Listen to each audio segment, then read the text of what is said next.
the Hatfield squat. So for this squat variation, you need a safety bar.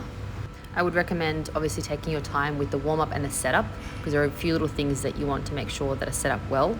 One of those things being the bar height. When you get underneath the bar and unrack, you shouldn't have to go on your toes.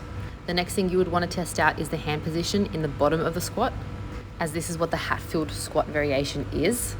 With the squat, the hardest part of it is the bottom position.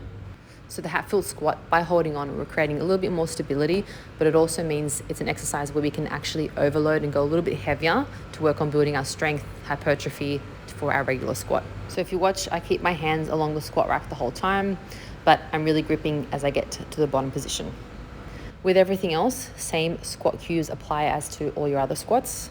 Keeping the toes forward, slightly out if you really, really need to, but I don't want you to be pushing your knees out. I want you to focus on keeping the knees forward, traveling over the toes the whole time. Rib cage and pelvis in a stacked position, so we don't want any change in the shape of the spine. You're initiating the squat by bending at the knees and hips at the same time. And as you're squatting up, one thing that you can think about is pushing the ground away. One thing that I do notice with this variation as well is that people may hold on to the squat racks or pins or whatever you're using in the bottom position too much. What you want to do is hold on only as much as you need to. As you go for heavier weight or you start to fatigue towards the end of the set, that's where you notice you might need to hold on more.